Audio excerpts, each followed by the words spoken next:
उन्हाळा सुरू होताच छान हिरवेगार ढेमसे बाजारात यायला लागले। तर आज आपण ढेमसाची चणा डाळ घालून अतिशय स्वादिष्ट आणि चटपटीत अशी भाजी बनवणार आहोत। ही बनवायला अगदी सोपी आहे, पण चवीला तितकीच भन्नाट लागते। अशा प्रकारे बनवून बघाल तर ढेमसे न खाणारेही आवडीने खातील। तर आजच बनवायला घ्या। इथे मी अर्धा किलो ढेमस घेतले आणि त्याचे अशा प्रकारे साल काढून घेतले। थोडे हलकेसे वरचे साल काढायचे, थोडे जरड असतात त्यामुळे व्यवस्थित शिजल्या जात नाही। आणि इथे चना डाळ घेतली मी, हे 5 तासासाठी भिजवून घेतले।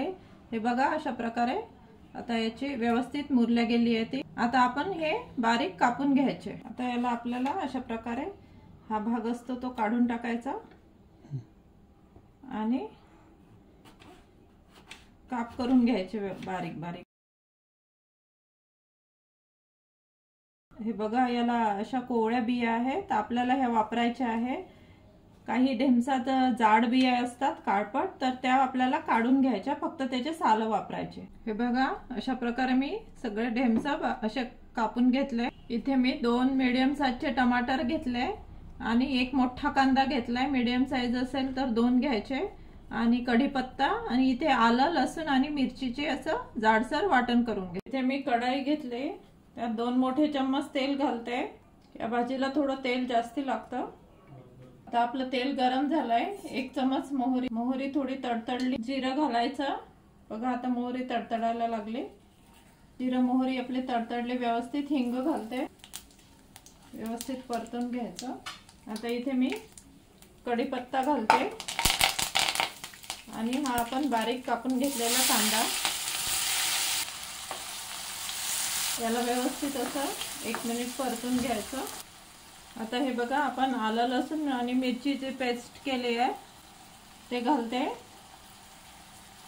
आता आपल्याला कांदा आणि हे आलं लसूण पेस्ट आणि मिरची व्यवस्थित परतून घ्यायची।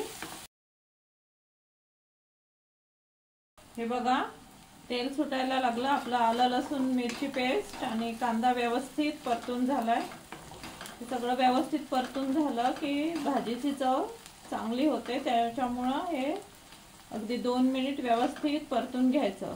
आता इथे आपण सुके मसाले घालूया। इथे हळद घालते, लाल मिरची पावडर 1 मोठा चम्मच, अर्धा चम्मच जिरे पावडर, 1 मोठा चम्मच धने पावडर, थोडासा इथे मी गरम मसाला घेतलाय, आमचा काळा मसाला। आणि आता हे मसाले व्यवस्थित परतून घ्यायचे। हे मसाले पण आता व्यवस्थित परतून झाले। आता आपण यात घालूया टमाटर। इथे मी 2 टमाटर बारीक कापून घेतले। टमाटर लवकर शिजावं म्हणून मी इथे अर्धा चम्मच मीठ घालते, अर्धा नंतर घालते। 1 मिनिट परतून याला झाकण ठेवून व्यवस्थित टमाटर शिजून घ्यायचे।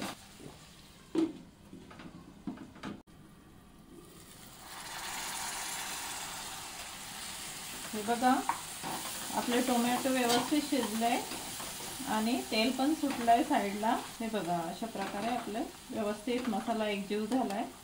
आता इथे मी चना डाळ घालते, आपण जे भिजत घातलेले होते ते। हे चना डाळ व्यवस्थित मिक्स करून घ्यायची 1 मिनिट आणि याच्यावरती झाकण ठेवून 2 मिनिट वाफ काढून घ्यायची याला। आता हे बघा आपले 2 मिनिट झाले, चना डाळीला व्यवस्थित वाफ आली। आता आपण इथे हे ढेमसे घालणार। चना डाळ हे तुम्ही तुमच्या आवडीप्रमाणे कमी जास्त करू शकता। ढेमसे जास्त घ्यायचे, चना डाळ थोडी कमी घ्यायची। आता याला पण 1 मिनिट व्यवस्थित परतून आपल्याला 1 वाफ काढून घ्यायची। हे बघा 2 मिनिट झाले। आता आपली भाजीला वाफ आली। इथे मी थोडा गूळ घालते आणि आपलं मीठ राहिलेलं अर्धा मीठ घालते, थोडीशी कोथिंबीर। आता याला व्यवस्थित एकदा हलवून घेते आणि आता यात आपल्याला घालायचं आहे गरम पाणी। चना डाळ आणि ढेमस शिजायला वेळ लागतो। इथे मी पाणी गरम करायला ठेवलेलं। इथे मला थोडा रस्सा हवाय भाजीला, म्हणून मी थोडं जास्त पाणी घालते। सुके हवे असेल तर कमी पाणी घातलं तरी चालेल। एकदा ढवळून आता याला झाकण ठेवून 7-8 मिनिट शिजवून घ्यायचं, जे चना डाळ आणि ढेमस व्यवस्थित शिजल्या जातात।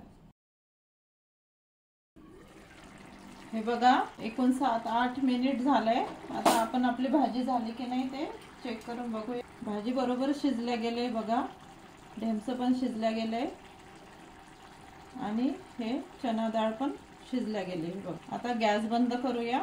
मला रस्सा हवाय म्हणून मी हे रस्सा ठेवते. रस्सा जर नको असेल तर आधीच थोडं कमी पाणी टाकायचं आणि पूर्ण शिजतपर्यंत आटून जातं. आता गॅस बंद करते. काही जणांना ढेमसाची भाजी आवडत नाही, पण अशा प्रकारे एकदा नक्की करून बघा, सगळे आवडीनं खातील.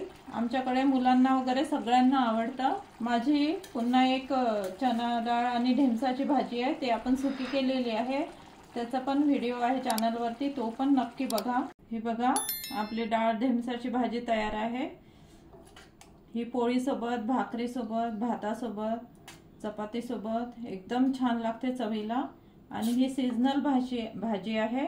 ढेमसं हे प्रत्येक ऋतूत येत नाही, आताच येतात उन्हाळ्यात. तर तुम्ही एकदा हे नक्की करून बघा. बघा किती छान रस्सा सुटलाय आणि सुगंध पण खूप छान सुटलाय. बघता क्षणीच खावीशी वाटते अशी. आवडल्यास लाईक करा, शेअर करा आणि माझ्या चॅनलला माधवीज व्हेज रेसिपीला सबस्क्राईब केला नसेल तर प्लीज सबस्क्राईब करा. पुन्हा अशीच एक नवीन रेसिपी घेऊन भेटूया पुढल्या आठवड्यात. धन्यवाद.